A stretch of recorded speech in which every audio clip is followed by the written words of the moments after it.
Hello, I'm Toycat, and the Rotherhithe Tunnel is one of the most polluted places in London. It is a tunnel that is deliberately designed for horses, and indeed not for cars, but there is nowhere for any of their exhaust fumes to go. Similar tunnels exist in other cities around the world. Famously, New York and New Jersey are connected via a series of tunnels, and none of those tunnels allow you to ride a bike into them. In fact, when it comes to London and car tunnels, there are two such tunnels, and the other one permits zero cycling whatsoever. And then there's a few cycle and pedestrian-only tunnels, but this is the only tunnel in London that I'm aware of that is shared between pedestrians and cyclists. And today I'm going to have a lot of fun because I'm going in as a cyclist. This is heavily not advised. If you are a pedestrian, this is one of the easiest ways to ruin your lungs a little bit. It's funny, actually I'm going to show you. I'll go in on the pavement a little bit.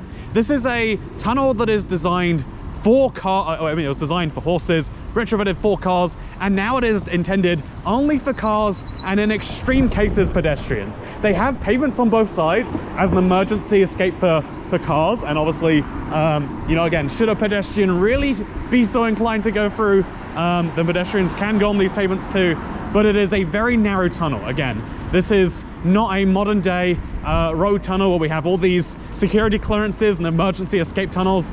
This is just a road that goes underground with no ventilation, and we're gonna go into it today. I'm excited. So I do want to be on the road for this, honestly, because this pavement is very bumpy to say the least, and I feel like I'm in more danger of falling and something bad happening while I'm on the pavement and no one's paying attention.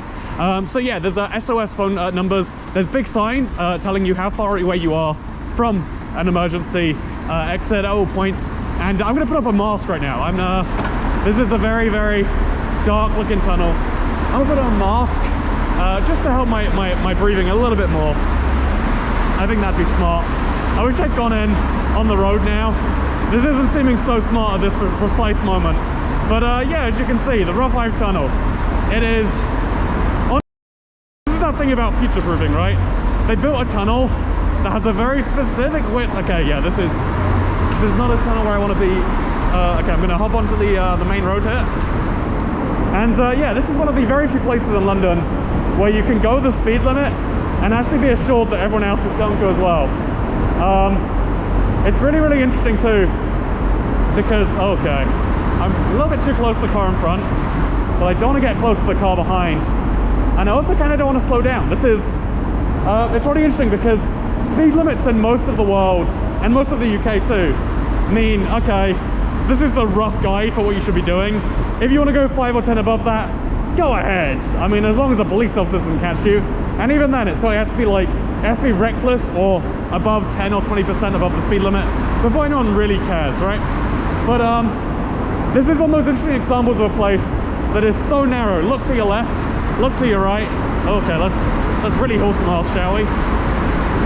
This is one of those places that's so narrow, the cars legitimately just follow the speed limit anyway. It's really great design in my opinion, because we can set up speed limits all we like. Also, the people so not only is it bad because there's all these diesel and petrol cars making fumes that go nowhere. There is no ventilation in this tunnel, but also the car in front of me is literally smoking, which is hilarious. Like, I mean, I guess that they can go through here, and they can do so using their, if they can do so using a car with the window open. It's basically the same as me on my bike here, right? Anyway, there's the more emergencies telling you, like, please stop doing this. But as you can see, oh, and there's a guy on the pavement. That is the first time I've seen a non-car in this tunnel.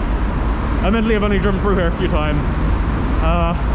It is one of the few Thames crossings, and so sometimes you gotta do this, right? Sometimes you gotta bite the bullet. Oh god, my lungs are so hot. It is not pleasant right now. I'm not enjoying myself. But what matters, oh, and it still goes on for so much longer. I thought I saw the light at the end of the tunnel. The air quality is really bad now.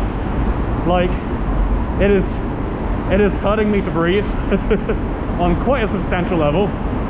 It's very hot too. Like, you know, there's this difference between like air that's good that's just a bit hot, and hot air where your body's like, please stop doing this, hold your breath if you need to. And Yeah, this is definitely the latter. So yeah, this is one of the very few tunnels under the Thames. If it was anywhere but the location that it's in, it wouldn't have to be a tunnel. It could be a lovely bridge, but instead, no. Oh, fresh air. It tastes so good. Oh man, it's like, you know how water is the most neutral tasting beverage in the world until you get thirsty, and then it's the best tasting thing. Oh man, it's been a while since I've truly appreciated air, but like cold air, it's like if you're a cigarette smoker, you know, it's like a breath of minty fresh menthol or whatever. Oh, smell it. It is very, very, very refreshing. It's like when you have some orange juice after brushing your teeth, and like everything is chilling, but like in a good way. Okay, so as you can see, I'm here. I don't know where here is, honestly. I think it's Limehouse, if I'm not mistaken. Do I want to be in Limehouse? I don't really know, honestly. These people probably don't want to be. So yeah, it's been a lot of fun. But what's more important than having a lot of fun, in my opinion, is seeing people be stopped by the police. Okay, yeah, that was the Rough Hive Tunnel. Oh, it is Limehouse, DLR. I can up right on the Docklands Light Railway right here, it says. Let's see what that looks like. Oh yeah, there's a train station here and everything. And now, if you live south of the river, you can get easy access, and all it costs is your lungs. Yeah, that's kind of magnificent. That's kind of engineering feats of the world. It's one of those points I've made many times before. But that tunnel was built in 1908, and it's still just one of 4 tunnels under the Thames, as best I know, in existence.